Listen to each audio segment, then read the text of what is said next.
Hi, everybody, and welcome back to We Know You Know, a podcast about Psych. I am one of your hosts, Barb, and I am joined by Matthew. Hey, Today, we are going to talk about season 3, episode 3 of Psych. If you're enjoying the show, please remember to like, subscribe, and share it with your friends. yes, we are going to be doing episode 3 today. I don't remember this episode too much, but the last two episodes were, well, especially the last episode. Episode 2 was a 5 pineapple hit, Yeah. and episode 1 I think it was a 3 pineapples what we gave it, but Yeah. it wasn't awful. It wasn't an awful episode. We're doing pretty good so far. It's just always hard to follow a 5 pineapple episode. Right, but hopefully we'll see how that goes. I don't remember too much about this one. It puts a little pressure. Puts I a little pressure on do the next episode. want to let everybody know that I've not been very active. So if you did send a message or something like that, I have not been on the webpage too much because I have been sick and I just moved last week. Yeah, things have been going around and my kids, I haven't been active either. I have had both of my kids been not feeling well. So yeah, so that's why you haven't seen much from us. Me and the wife sick and going through a move, so just been very busy lately. But hopefully we'll be getting back on track. So yeah, we're excited to do today's episode. Yes. We got to give a shout out, as always, to the Psych Fanatics Facebook group, as well as the Psych subreddit. I know that I've seen a lot of people actually jumping over to the Psych Fanatics Facebook group from the Psych Facebook group because the Psych group is apparently, while it does have a lot of people in it, it doesn't have any Mhm. moderators and there's tons of like spam and stuff in it. And I jump in there, and anytime I see someone complain about it, I just drop a link to the Psych Fanatics group and I'm like, you should Yeah. join this one. It's moderated and it has actual cast members in it. So it's awesome. Check it out. Yeah. So It's yeah, definitely the best. It's the absolute best group for psych, yep, it is. without question. We do also have a couple of fan like emails and comments that we wanted to read over real quick before we get started with the episode. Barb, do you have a comment? I do. I have one from Connie, and Connie has she's written us a couple times, but let me just go ahead and read the mail. It says, "Hey Barb and Matt. My name is Connie and I have written in the past. I just wanted to let you know how much I enjoy listening to your podcast. I can count on it for a good laugh and bringing up great memories of each episode and the 80s references. I have been meaning to email you to let you know how much I love that you guys add the timestamp when discussing the episode. I usually listen while driving to and from work. The timestamp lets me know usually when there's a scene changing in the story or when to start looking for the pineapple. It also gives me an idea when a scene that I want to watch again is located. It might seem like a small thing to you, but I really appreciate and notice it when you don't do them as often in some of the episodes. Keep up the great work, Connie, from Ohio." So, Connie, thank you very much for that. We always try to put them in there. I think sometimes we might get a little immersed in the story and kind of keep going, but we're going to try and make sure we put a lot of the timestamps in there for you guys. But Yeah, thank you for thanks being for such a good, loyal listener. yeah, definitely, and thanks for messaging and letting us know. Thoughts on the episode are always helpful. Hmm. Definitely. What do you have, Matt? I have two different comments from Michael Holst. He's Okay. messaged in several times before, and he's the one who messages on every one of our YouTube videos that we post about it, or every time we post to YouTube. He definitely puts things in there too that are like things that we didn't catch. Yeah, but the first one we have is for Ghosts, season 3, episode 1.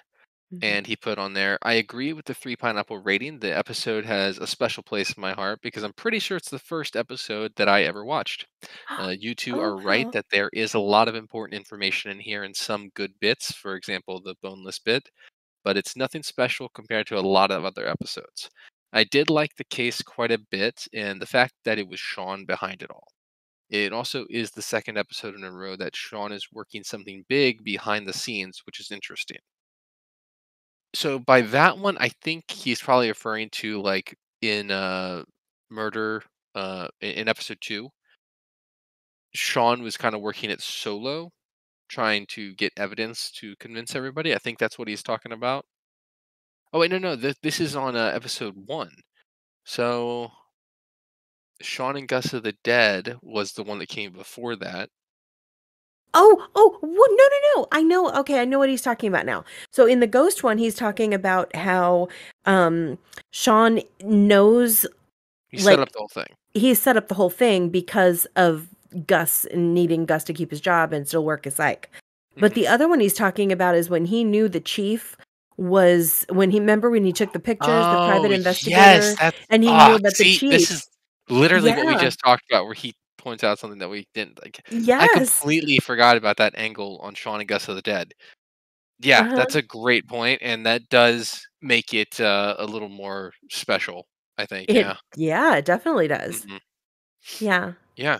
Good call. Like, Sean is, like, orchestrating behind the scenes things that people just don't even know that he's working. I love that. Good note, Michael, good note. Yep. We did have one more from Michael, and this one was on the Psych 3. This is Gus, and he just notated. Oh, so in when while during the review, they were in when they were in the baby gender reveal store, the boom boom boom jingles. I couldn't remember what episode it was from. He said it's from the episode "The Devil is in the Details" and in the upstairs bedroom. Boom Boom Muffins. Yeah, which was the one with the exorcism. Thank you again, Michael, for jumping in and dropping some information for us. Yeah, thank you very much, we love that. So, jumping into the episode, this week we're going to be watching Daredevils, season 3, episode 3, and it first released on August 1st, 2008. The writers for this episode were Steve Franks and Anupam Nigam, and it was directed by John Badham. I'm hoping I'm saying his name right.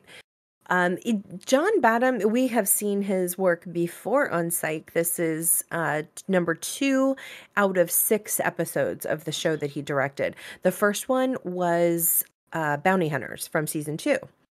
Some of his other credits include Supernatural, Heroes, Criminal Minds, In Plain Sight, Las Vegas, and interestingly enough, he directed the 2004 TV movie about Evel Knievel. So I thought that was kind of a cool, Fitting. and maybe that's the reason they chose him to direct this episode. I don't know. But he certainly had sort of a background of this type of thing going on. So, Matthew, tell us what this episode was about. Well, after Sean accepts tickets to a Daredevil show as payment for a case, the Daredevil nearly dies during the show, and Sean believes it was attempted murder. Strangely, the Daredevil is blind to what's going on and doesn't believe them. Sean and Gus go undercover as Daredevils to find the proof they need and solve the case. So, this should be interesting. I haven't seen this episode in a little while. And so Yeah, I'm it's a I'm bit kind of foggy for me too.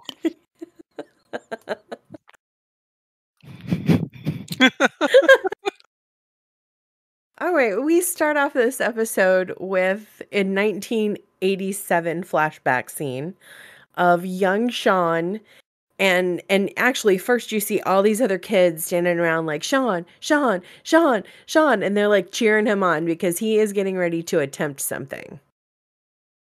I And I love also think it's really funny uh that in the credits here on Amazon, the kid who was talking to Sean over the radio, his name is Joshua J. Ballard, but he's listed as not Gus. And it's like a joke, apparently, because this is normally the role that Gus would take in Sean's shenanigans as the uh-huh. person who's going to be jumped over. I never saw I that before. That's amazing. I personally like how he's got well, he's got this little red towel like going around him that's like a cape. Hmm. And he is wearing the Santa Barbara Police Department riot helmet with the shield on it and everything, which Hmm. I think is kind of funny. He has like clearly taken that from Henry. When it pulls away and we see the ramp and the kid standing in front of it, it's very obvious that Sean is not going to make it over this kid. And at the last second, Henry jumps out in front of him and grabs him and lifts him off the bike, and all the kids run away. And Sean is No, and furious. Sean says, "Dad, you ruined everything." He's like, "You ruined everything." We get a Henry lesson. He's trying to be like very serious and give Sean a good lesson, and he tells him that the kids didn't come out there to see him jump. This ramp. They came out to see him crash and like burn and fail. Mhm. That they weren't there to support him. They were there to watch him fail. Henry compares this to the kid who can shoot milk out of his eye, and Sean gets super excited that he might be as popular as him. I wanna add that I love Liam in the I just The love wig? him as Is it young the wig? Sean. Oh, no, I thought you were talking about Corbin, sorry. No, no, no, I'm talking about Liam. I love him as young Sean so much because I swear he gets the like, in this scene particular, like, he has had this look on his face that is so James Roday Rodriguez. Like, it's like he's so good as the young version of him. I just love it. Okay, so at about 1 minute 40 seconds, we are in present day, and we're seeing Sean and Gus at a Dutch the Clutch show. It's like in one of those, like, arena places, they're going in to watch the show. And Sean accepted the tickets as payment for solving the case, and Gus is not thrilled about it, and I completely get it. There's no way these tickets are anywhere close to what they get paid to be private investigators. I guess it all boils down to what you like, you know? Sean clearly Uh, is enamored with the whole idea of this. I believe in actually last episode at the end during the Breakfast Club scene where he Gus was reading the letter to the school. Uh-huh. Um, I believe he says he gives them $2,000, which is double their normal fee. Mm. Although that might be a fee for solving a murder. We don't know. Although, does the case really matter? It's the time that matters. So, Well, I don't know. It probably depends on how big profile it is. could Like be. if they're, I d Or maybe it's based on their fee to from the police department is different than Mhm. their private fee. Maybe I don't know. There's no way. I just think that there's no way that these Daredevil tickets are the same value as their fee. I'm gonna agree with you. I'm with Gus on this. It's one of those few times that I side with Gus. Okay.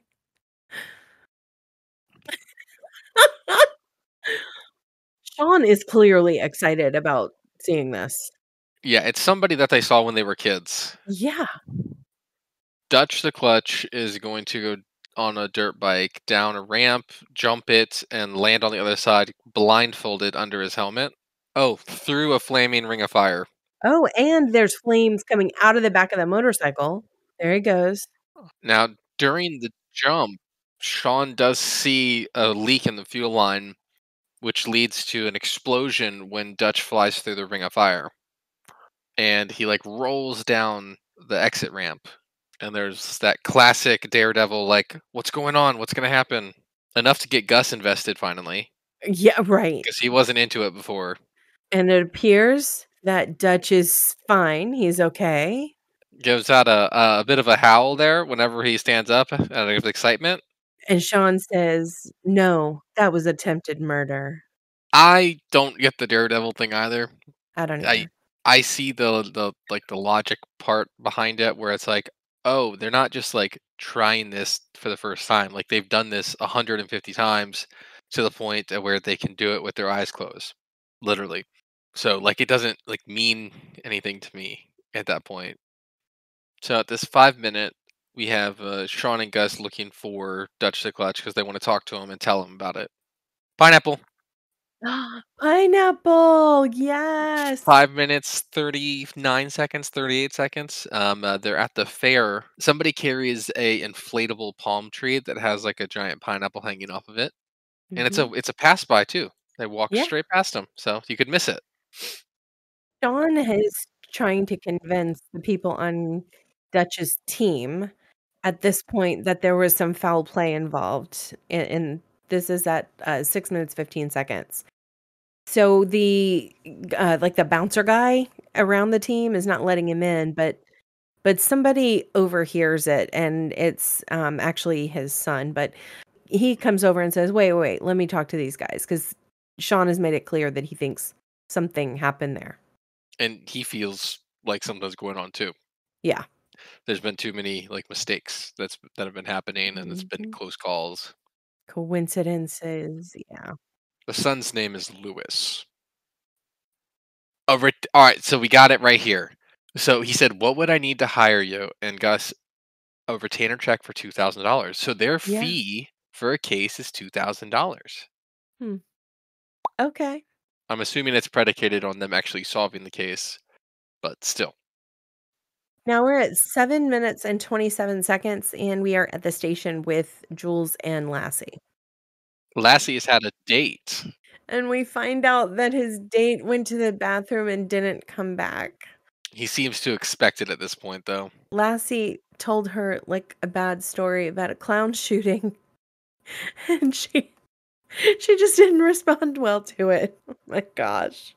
At around 8 minutes 45 seconds, we're back with Sean and Gus in the Daredevils like after party, and they're talking to the son Lewis, trying to figure out who might have a grudge against him, who would want to target him. And aside from all the fans that come to the show that are interested in seeing a crash, um, apparently he is very well liked by everybody, and nobody would really want him to get hurt. So we got a Gus nickname at 9:15. Well, we have a Sean and a Gus nickname. He's Die Harder. Not the best, but funny in context. Mhm. Yeah, we're at 9 minutes 15 seconds when Lewis brings over the guys to introduce him to his father, Dutch the Clutch. Their cover story that they're going with, Lewis says that they are the new diehards, which is what they call like test stuntmen who test out different things for Dutch before he does them, which some would argue is more dangerous than Yeah, being the Daredevil. a lot more. Let's just say Gus is not excited. So we can see why Dutch is so well liked. He is actually pretty funny. Um, he kind of messes with the guys, and he says like, "It ain't decapitation if the head don't come off all the way." When he's talking about what happened to the last diehards that they had, just Yeah, messing with Gus though. Gus is really less than thrilled here. Yeah, he's a little bit nervous. And we also meet Dutch's wife, Vicky.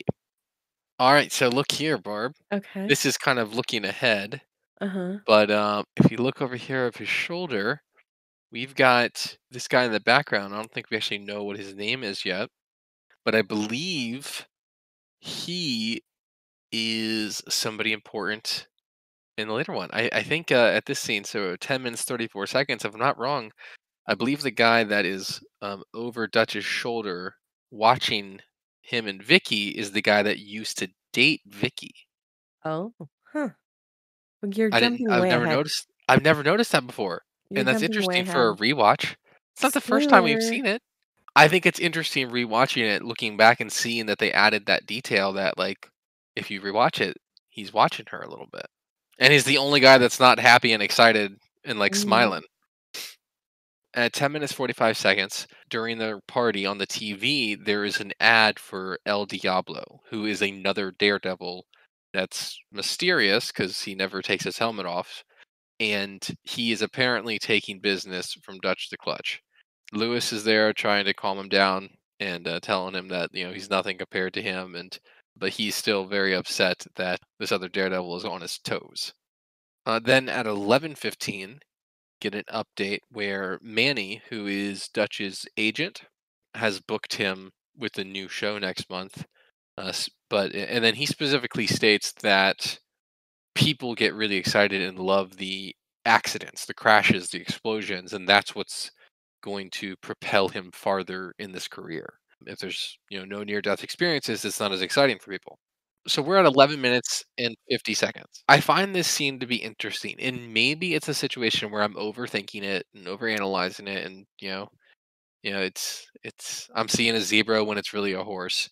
So to describe the scene, he's kind of in a drunken like excitement about getting the new show booked from Manny, and he jumps up on a table that's right next to the balcony. It's on like the second floor balcony, and he like starts doing like a bid, like $20 and I'll take the jump, $30, $40 and I'll take the jump, and then he just jumps backwards off the balcony, and everybody rushes over to see what happened, and he fell into like this big bag of like stack of garbage bags. But that stack of garbage bags was on another level of, like, a balcony or something? It's one floor below. Okay, but right behind those bags is the ledge of that, like a handrail sort of thing.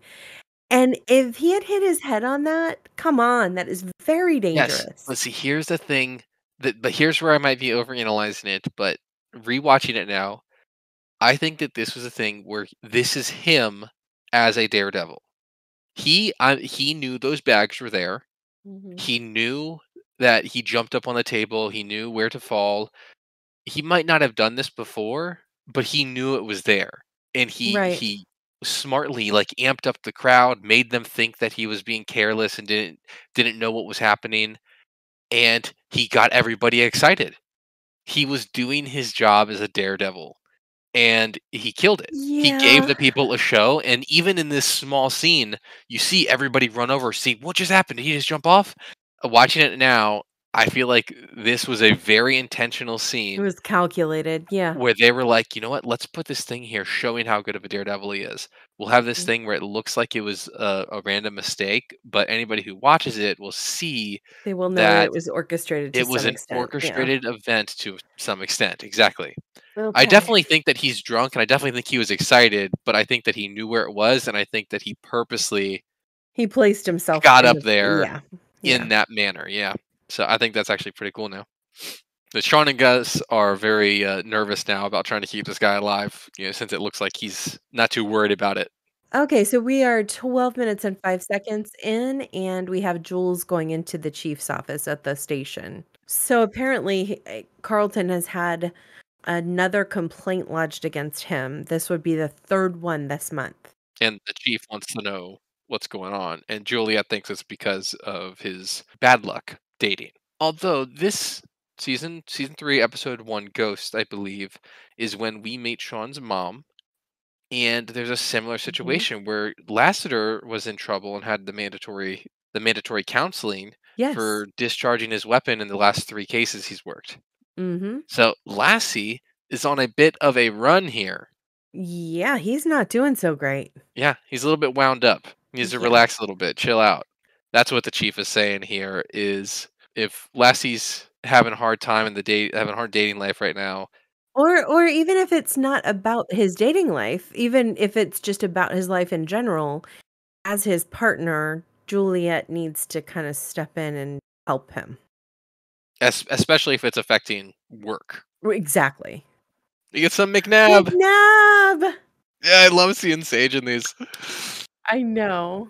We only get Sage or we only get McNabb for a few seconds, but when Juliet leaves the chief's office after their talk, she's like, "I think the chief just ordered me to find Carlson a girlfriend," and he's like, "Good luck with that."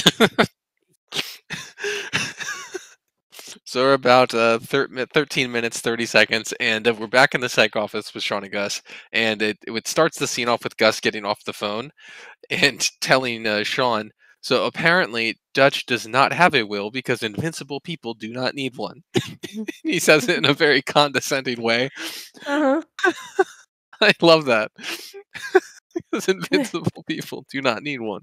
So that gets rid of that motive. So they got to keep digging. But Sean gives Gus the diehard the stuntman waivers that they have to sign, and some of the Wait. waivers are insane. In case you're accidentally chewed to death by a mechanical robot Or shredded. Or or shredded, deboned, killed and re-killed. We got our Gus don't be an old don't sponge be with an old hair hanging sponge off with of it. hair growing off of it. That's funny. He said to be killed or re-killed. How does that even work? To be killed and re-killed. How does that even work? That's funny. That is funny to me. So we're about 14 minutes, 20 seconds in, And the guys have come to the conclusion that the only obvious motive as of right now is for El Diablo. That would be because El Diablo wants to get rid of the competition, and he is in town right now for a different show. But So, apparently he always rolls into town right after Dutch the Clutch. yes, that is an important detail. Mhm. He's essentially like following him. Sean introduces Gus. They're at a motorcycle show, and Sean introduced because they're trying to meet El Diablo, and Sean introduces Gus as Squirts McIntosh. El Diablo is not loving that they're there. He doesn't want to answer their questions. He immediately gets on his bike and starts to ride away. And again, he has his helmet on all the time, so nobody knows who he is. Right. But Sean takes this as an opportunity, and he jumps on a bike with a sidecar that Gus gets into. Doesn't wanna get in the sidecar, but and they follow Dutch with the sidecar. The sidecar is not connected to the bike, so Gus is just sitting there. But this is one of the rare instances where we see Sean riding the motorcycle. Yeah, it's an Not very many action of these. chase.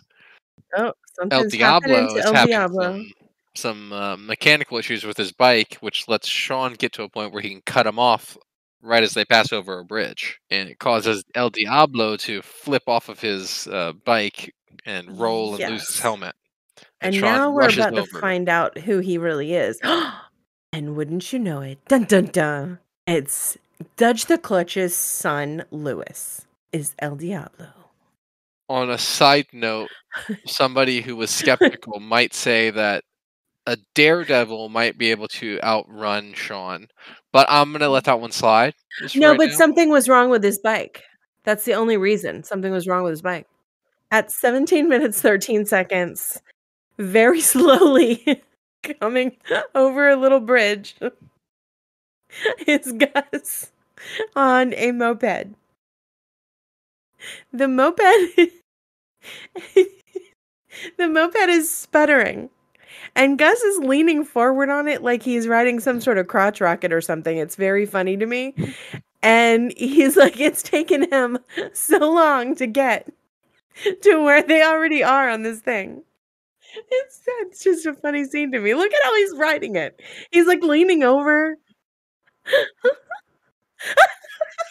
And Sean says, that is the sexiest thing I've ever seen.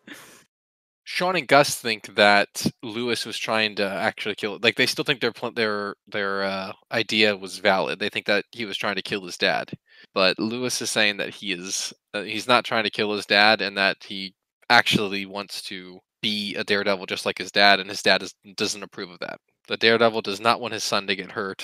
At 1824, Sean does notice as El Diablo Lewis picks up the bike and starts to like walk away with it. He notices that it has a paint job, but underneath it you can still see some of the existing like stickers, the decals, and one of Mhm. them is Vicky, which is his wife's name, that is on his current bike. So he can tell that this bike was one of Dutch's old ones. So a couple things have happened here. We're at 19 minutes and 41 seconds, and I think I have to mention at least this. I just have to mention it.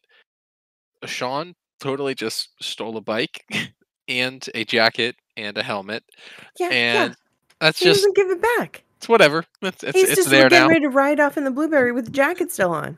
Yeah, exactly. I think that's funny. Um, but so what the guys are thinking now, they seem to believe Lewis and that he wasn't trying to hurt his father, and he really just is worried about telling him that he wants to be a daredevil too. They're now looking at Manny, the agent, because whenever they questioned him about getting the bike from his father, he said that Manny got a new bike, and the test said that the new bike was much safer. The new bike is the one that exploded in the intro, so they're wondering if maybe he's setting it up to make the shows more exciting for the listeners or for the watchers. Okay, so we're at about 20 minutes in now. We're back at the station, and Jules is kind of contemplating things, and Sean and Gus come in. Yeah, she's looking for all those single ladies that are walking around the station. She's narrowed it down to 3 candidates, and Sean offers to help.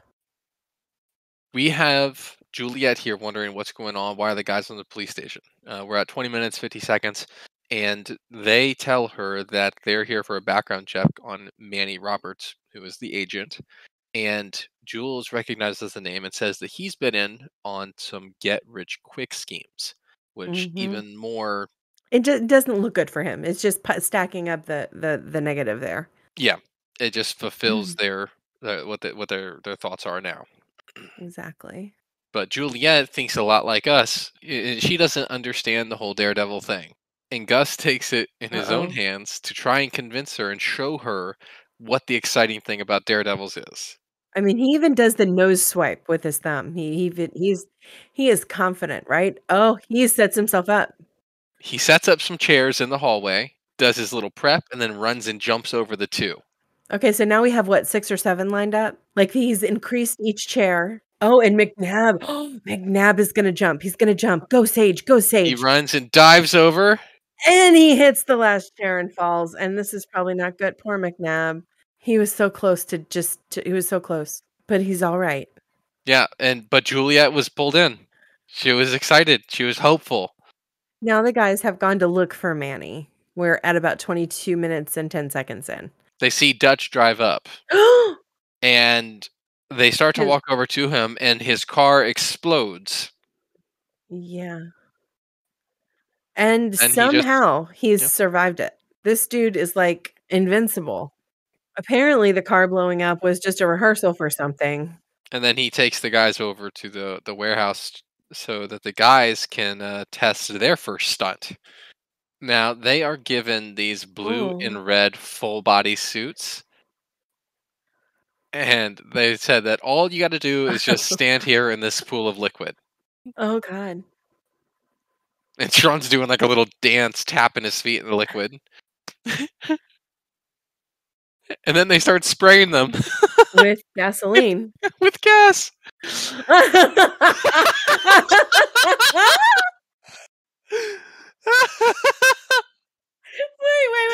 Wait. So for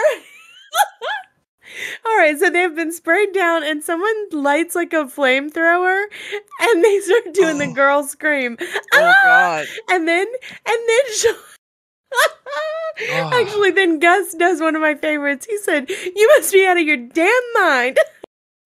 They jump out of the little pool. look at Sean. Watch his mouth.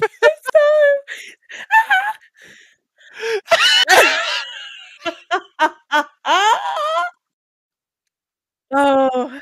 Oh. So Manny pulls in at about 24 minutes, and he comes in very quickly, Thank and you, he Lord. yells over to Dutch that they've got to hurry. El Diablo got hurt his shoulder at a bike thing, which we know happened with Sean and Gus, Well, he and said a he had to crazed drop fan out ran him off of, the road, yeah, which was Sean. and El Diablo has to drop out of a stunt where they jump off of a clock tower. And he said that there's no time. You got to get over there right now. There's no time to practice it or to drop, No the new rehearsal, no diehards. nothing. Yeah. And Gus is very excited that they're not going to try and drop him off a building. He said, "Thank you, Lord." Yeah. The guys think it's convenient that Manny is rushing him into a stunt unprepared, and they think that this one's going to be sabotaged too. So Dutch comes out at 25 minutes and 15 seconds, and they start suiting him up in his little wingsuit. Sean sees Manny whisper something into Dutch's ears, and it looks like he can read his lips, but we don't know what he says yet. And right as Dutch goes to take his leap off the building, Sean sees a stitch loose in the wingsuit and tries to grab him, but they both end up falling off the building, and they're hanging on for their life off the edge. Both Dutch and Sean have to climb back up the building. And we heard something about Manny saying that everything's wrecked now. And at 26 minutes 38 seconds, they're back up on the roof, and Sean tells Dutch to spread his arms like he would doing the actual stunt. and when he raises them and spreads them out, the wingsuit tears. And everybody can see that if he did actually jump, he would have fallen to his death. And Dutch is He's annoyed livid. that Sean messed up his show. Well, at 27 minutes, 20 seconds, they're talking to him and Sean says, we're gonna tell you the truth here. We're not really stuntmen." And Dutch says, "Well, that would explain all the screaming." I love that. That's a good one. Oh my god, look at that. There's a lot of animal print in this, like, This trailer a of Dutch. giraffe? A We've giraffe no, lamp? we've got a giraffe lamp, we've got some zebra print. There's a lot happening there. Look at Yeah, the this chair he's chair, sitting in, I it's think like a it's a big heart. heart, yeah. It's very odd. All of it is very odd. They end up spilling the beans that they're detectives and their son hired him, Lewis hired them. And when they tell him that they think somebody's trying to sabotage his stunts and trying to kill him, Dutch just seems annoyed still. And he does not believe at all that somebody's trying to kill him.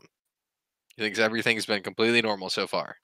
He ends up firing them Mhm. and telling Red, one of his, I guess, other like it's one of his Like a like crew workers, member. yeah, one of his crew members Mhm. to throw them out. And when he grabs Sean, Sean notices a tattoo on his inner forearm that says Vikings, but Vicky is a slightly different font and a little more faded, Mhm. which is interesting because Dutch's wife's name also Vicky. And we're back to the storyline with Jules and Lassie. We're about 29 minutes in, and they are on some sort of stakeout in the car. She's telling him, like, what to wear and cologne and things like that. But she's trying to do it subtly. Right. Yeah. So Lassie is taking it like that she's interested in him that way. He thinks that she has feelings developing for him. And she's like, "No, no, no, no, no." No. She comes clean to him, essentially that Chief Vic pretty much ordered her to intervene. He's really personally not loving that. He ponders the gesture a little bit and ends up saying, "Yeah, you know what? You can help me out. I might need it." And Juliet like runs off to take a megaphone call. Yeah. Then we're back with the guys. So at 31 minutes, we're back with the guys in the psych office, and Sean is telling Gus what he read on the lips of Manny before the jump, and he tells him that Manny wanted him to wear the other suit because it looked better on It him was black cosmetic. and it was more slimming. Yes. And that is interesting because if he wore another suit, then this might not have happened. Right. Because right now the theory is that the suit ripped because of how old it was. 31 minutes, 57 seconds. The guys are sneaking around the warehouse. Lewis got them in the back, and they're sneaking around now trying to find Red, the crew member that had the Vicky Vikings tattoo. And he's telling Gus that he was probably dating Vicky or had like a serious crush on Vicky before Dutch, then got the Vikings part, the Ikings added afterwards to kind of hide it so nobody would know. You know, he's trying to kill Dutch so he can get Vicky back. That's the standing theory. During this sneakiness, they see Red grab a orange like pelican case. He's trying to be, stealthy. He's looking around, making sure no one sees him, and then he sneaks off into a back room. And when the guys come over and look through and see what's in the room, they see Red with Dutch, and the box has medical equipment in it. And Dutch is all hooked up to like an IV, and he's essentially assisting Dutch with like getting this medication or this treatment. And Gus says, based on the medicine that he's taking, it's probably terminal pancreatic cancer. Why try to kill somebody who's dying? So now they have to look for who doesn't know that he's dying, and those are the suspects. Dutch publicly doesn't have a will, but or at least that's what Lewis says, and that's what Lewis knows. But if Dutch knows that he's dying, Sean believes that he has a will somewhere, Right. something written down to handle his affairs. And Gus says wait, at, like, 34 minutes, Gus is tell Gus is telling Sean that he's had a will, And he's A had, lawyer on it's speed the dial. lawyer on speed dial ever since they started this business. He says, "You know how many times I've had a gun shoved in my face?" Like, poor Gus is clearly like, there's some level of traumatization going on because of everything that they do. I mean, it's a comedy, but it's true. It's kind of funny. Yeah, for sure. So they're in It's Dutch's trailer looking for the will, and Sean sees a loose tile in the floor. So he notices it and they find the will. Ah, and it's a life insurance policy, actually. And here we find out that if Dutch dies during one of his stunts, his insurance policy is set up that whoever, his beneficiaries. beneficiary would receive, what is it, $1.2 million? Yep. Yeah. Nice little payout. Yeah. So I imagine this is going to lead them to probably a family member. Or Some, yeah, himself. Maybe the he wife or the son. knows, like, but maybe he knows, like, they're not gonna get anything if he doesn't die during a stunt. Maybe he's Mhm. doing it himself. I Yeah, don't because know. the beneficiaries are the wife and the son, Right. and like Sean has seen them all together. That they love Yeah. him to death. So Mhm. Sean knows what's up. So we're at 36 minutes, near the end of the episode, and it's right before Dutch is supposed to do his stunt. Sean literally stops him in the tunnel as he's about to ride his bike out on stage to talk to him. Wrap it up for us, Matt. So around 37 minutes, we are following up with Dutch, and Sean kind of lays out what he thinks happened. He found out about his cancer, and he got a secret life insurance policy to take care of his family. He knew he was going to die, so he kept it a secret and got that life insurance policy. And he has been trying to essentially kill himself through his act so he gets that special payout so that his family has something when he's gone. It's actually quite touching. Yeah, actually, it And is. he, And Sean is touched by it. yeah, he's like, you actually are a little unkillable, even though you're trying to not, your body's like kicking in and keeping you alive. And he even gives him an option. Well, he literally says it. Yeah, he's like, I'm Yeah. not going to try and stop you. And if you go through with it, I'm not going to say anything. We know that this is your last show for a while. Mhm. And if the cancer gets you before your stunt does, then your family's not going to get the payout. So, like, he understands, and he's giving him that option. Giving him something to think about, though, that, basically telling Dutch that his family, if you gave them a choice between the money or 6 more months with you, they would want 6 more months with you. And he also let him know, like, "Hey, you don't know this really, but your son wants to be more like you." It's actually a really touching psych moment. Like, Hmm. Yeah, I'd much rather have time with my family members. we don't know yet what the plan is. Yep.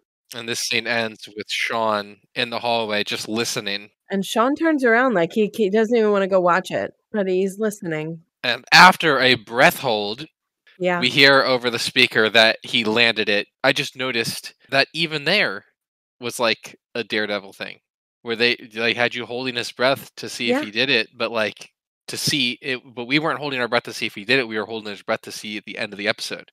Right. This is, Exactly. oh, yeah, that's, Exactly. they kind of did some cool stuff. And now we're at 40 minutes, 35 seconds, and we're back with Juliet's Jules and coming back. Lassie. Yeah. Yeah. She left to go make a phone call, and now she's coming back with some coffees. And Carlton has someone in the car with him. Carlton thought that she was sent by Juliet to talk to him, Wow. but she was Poor just Lassie. walking around, and Lassie she is stumbled really upon them. he's not in a good place. I'm a little worried about Lassie and anxious to see next week's episode. Yeah, he is really having a rough time. He really is. So, general thoughts about the episode. I gotta say that I liked this episode more than I remembered. Me too. And this time, I don't there's really something about looking at these episodes through the perspective of, like, really digging deep into things that Hmm. gives me a different perspective on some of them. I really thought this was, like, a much more touching episode. Couple Yeah. things that stood out to me. Um, the importance of family, but I didn't like that we didn't see more family in this episode. So we got Henry in the very beginning, but that's it. We got very little Chief, very little, like there was just very little of all of that, and they weren't Yeah. working together. I don't love the cases where they're not working together. Yeah, So, that's something we've talked about before. Yeah, it definitely yeah. stands out. Yeah, so that for me is like it's a little bit of a negative there. I liked how touching it was. You get to see like this side of Sean that's a little more sentimental and that sort of thing. Um so I did like that, okay? Well, this was an I episode that focused more on the case than the characters. yeah, Usually, yes. it's what you Yes. love too, is when it focuses more on the characters, the Right. jokes, the bits, all that stuff, the relationships. Well, Um, and I thought coming so off of last week's episode, it's kind of like they were leading you into something, but you got none of it this week. So I don't really like that aspect of it. It sort of felt like it wasn't series type of thing. It was sort of like out this of order. episode could completely stand on its own in every way. You Yeah. needed zero background information for this episode. It was a very standalone episode. So it had good things and bad things. In terms of pineapple ratings for me, I gotta go 3. I'm gonna go Hmm. 3. How about you, Matt? What are your thoughts about this one? I mean, I hate that this is the way that it's going so far, but I think I'm gonna have to go 3-2. It's not quite up at 4 with this episode is on my favorites, my list of favorites. Mhm. Yeah, I think I've got to go 3 again. So far, we're matching up, and I don't like this. I don't like this. I want to get back to us. Well, but Maybe maybe next we have episode. different reasons for it, All you right. know? So, my thoughts on the episode were: I thought it was good. I did like that we did get to see everybody a little bit, even though we didn't get to do much with Lassie and Jules. Um, I thought the case was touching, which was good. I thought it was actually one of those cases that kind of surprised me. Mhm. And I guess even though we get a little bit about Carlton and his dating problems, we don't really. Again, it's one of those situations where it doesn't really matter. Well, and they don't Like if really wrap it again, if up. you missed this part, it doesn't matter. Like They if you missed this episode, you wouldn't have missed anything big. Yeah. And you get no clue. This was one of those another episode where they start something with them but don't really wrap it up. You don't get an ending about it. Hmm. So I don't know. I didn't care for, but Also, no older Henry in this one. yeah. Yeah, Yeah. I don't know. I definitely think they could have had Henry at the bike show. Just walking around Yes, looking at the bike and definitely. be like, "What are you doing here?" And like, "Dad, I can't do this right now." Like, and then they go over and talk to El Diablo, or maybe he Or drives the he bike was and yeah, okay, or he could have been like Sean could have gotten 3 tickets and Henry could have gone with him. that's true too. Yeah, that They could have been a cool way to introduce him. Yeah, there were Yeah, they opportunities. certainly could have brought Henry into this episode more. So, I don't know. I don't know. I will say though that I went into this episode thinking it was only gonna get 2 pineapples. I did too. I didn't remember all the details, but I just didn't remember much from it. I was expecting that to mean that it was like not as funny or not as interesting, but there Yeah. were some funny spots, especially that fire scene. Mhm. That was Mhm. hilarious when Sean and Gus both Yes. screamed at the top, like open mouth screamed He at the said, same "You must be time. out of That your was damn hilarious. mind." And they like jump out of the pool. I love when Gus says that. I don't know what it is. Mhm. I think it's just the No, way it's he awesome. says it. "You must be out of your damn mind." Like, he's just like Hmm. no, I love that. I would love that. Okay. All right. So that's our general thoughts on our pineapple ratings. Let's talk about some notable moments. Did you have an "oh yeah" moment? I don't think that I really had an all yeah moment this episode. That there, I mean, the closest thing I had to that was like the reaction to the fire scene that we just talked about. But that wasn't an all yeah. That was just like that was just a surprise. Like I wasn't Yeah. expecting that moment. Yeah, I don't think I have an all yeah moment. It just didn't. There wasn't anything that really stood out as like, oh yeah. That it just So didn't I hit me. didn't have "oh yeah" or "come on, son," but I do have a wait for it moment. I liked it when McNabb was getting ready to jump the chairs. Sure. Okay. Yeah. It's not a I can but see see, that. to me, like, it's not there was not really a lot in this. Mhm. It didn't stand out as much as a notable moment should. Right. Mhm. It was an interesting scene to see. It was great seeing Yeah. more of McNabb and to have like see him more in there. Yeah. But yeah, I I don't say. know. Mm. Did you Yeah, have I a come on, unfortunately son, don't or have a wait for it or come on, son. I know, I'm disappointed by that because, like, Yeah, I know this is, like, one of the elements of our podcast, I just didn't have anything this time I mean, that but was, yeah, like, but very if it's not if there wasn't anything super exciting or something that really stood out this episode, then there wasn't. That's just the reality of it. We can't force it and just have to have one every time. yeah, As long as we discuss it, that's it. yeah. Alright, Henry Henry Lesson. lesson, we got one at the beginning, kind of about people don't always come to see you succeed. Sometimes they come to see you fail. You got to use Right? your wisdom and judgment to determine that, and Probably also who more you often than really are not, your that's the case. friends. Yeah, Yeah, your real more. friends will be there to see you succeed. So, Mhm. where's the pineapple? We had the pineapple in the beginning. Only one, I believe. I was looking. I didn't see any I other only saw ones. one as well. So if you guys happen to notice any more than that first one, please, like, message us about it or whatever. Email us, let us know. We had two nicknames for Gus: Die Harder and Squirts Macintosh. Hmm. And we had one Die Hard for Sean. Macintosh. Squirts Macintosh, that's a funny one. And Barb, I think it's about your time for some It pop culture is. references. Yes, What here do we we got this go. episode? This episode, we start off with That's Incredible. I remember watching the show with my parents. This was a TV show that ran from 1980 to 1984 about amazing feats of humans and animals. So they would do like little clips. It's kind of like what is that show that's on now on MTV where they show like internet clips of things? Ridiculousness. Ridiculousness. Okay. So this would be your 80s sort of version of something like that where they would interview people and talk to people that could do like amazing things, and it was like a big deal, and it was like, "That's Ridiculousness isn't really incredible." like that. Ridiculous is more like the AFV, the America's Funniest Home Videos. Oh, well, It's okay. more I was just the trying to new equate version it of to that. something. I was Mhm. trying to equate it to something. That's the closest I could get. Okay, Homer Simpson was mentioned on this episode. He is the dad on The Simpsons, the Fox animated TV show that has run from 1989 to now. It's still running, which is absolutely amazing to me. I don't understand it, but okay. That's just my little editorial. I don't get it. Okay, Die Hard, which was a 1998 blockbuster movie starring Bruce Willis and Alan Rickman. Die Harder was a sequel to that movie, and that was released in 1992. Dollywood is mentioned here. That is Dolly Parton's amusement park in the Gatlinburg area of Tennessee.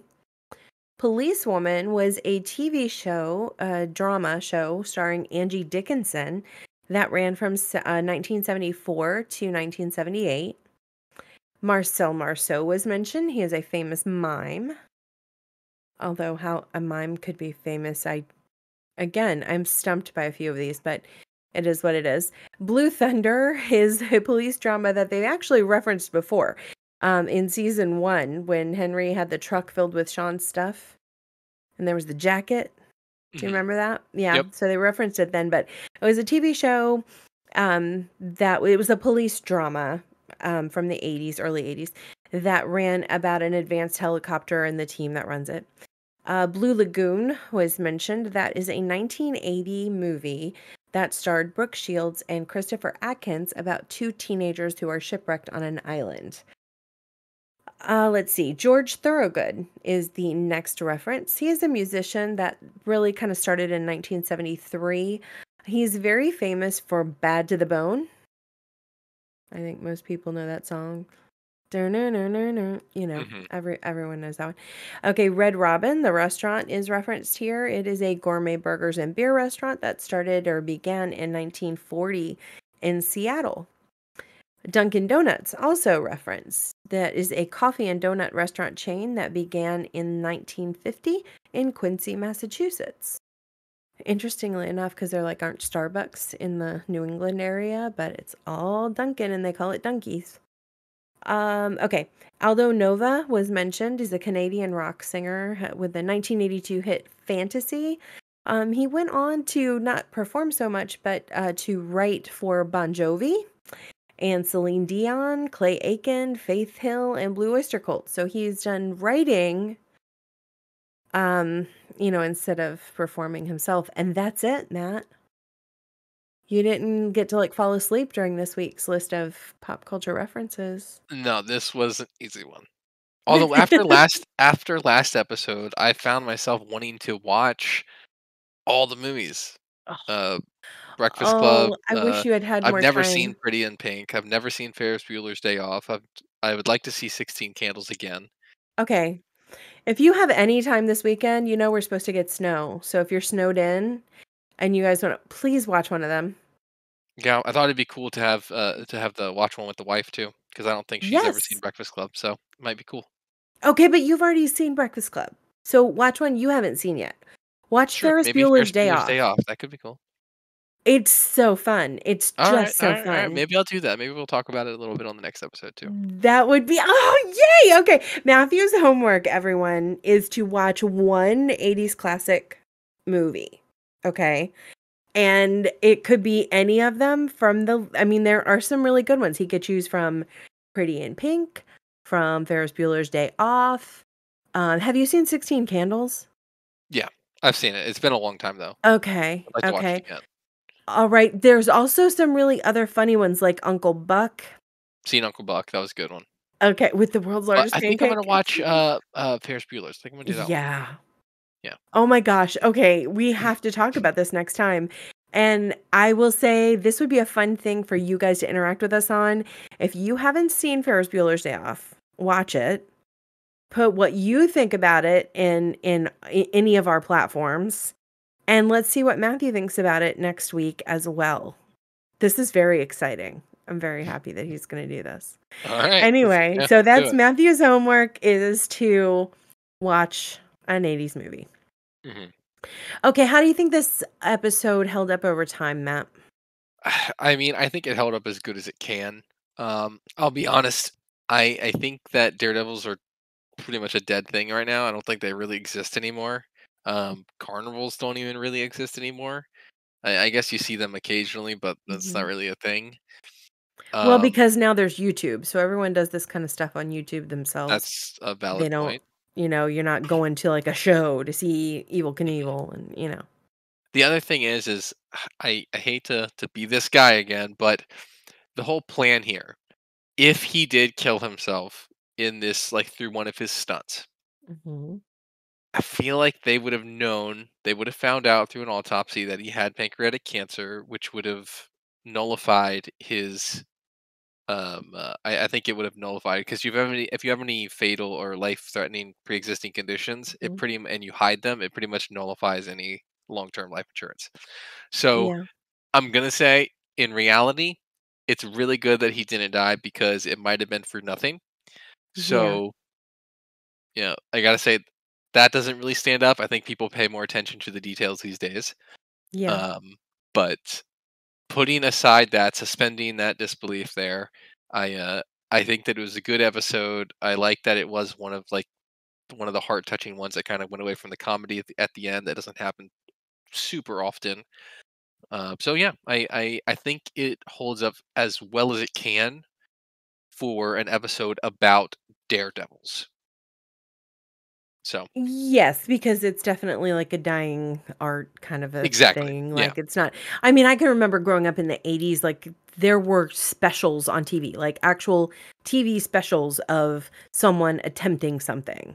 Or like you'd see Evil Knievel was like all over the place. It was a big deal back then. Like growing up back then, this was very, very, very popular. So, Hmm. I mean, that is where it loses something, is that those things are not they're not popular Yeah, yeah. anymore. It's not a So thing. that's the only thing there. So you kind of would have had to have had that sort of I don't know. You yeah. Exposure. Yeah. Yeah. So All right. On the next episode, we will be discussing season 3, episode 4, called The Greatest Adventure in the History of Basic Cable.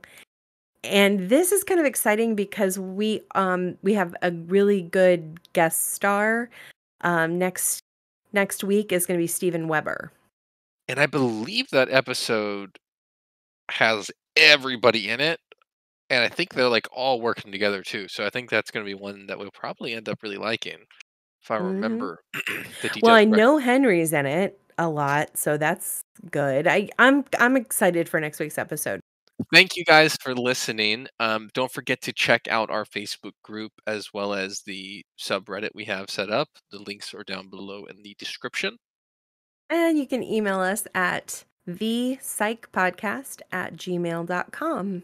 And we love your comments, we love your theories, and all of that other good stuff. But thanks for joining us. We hope you have an awesome week. Bye.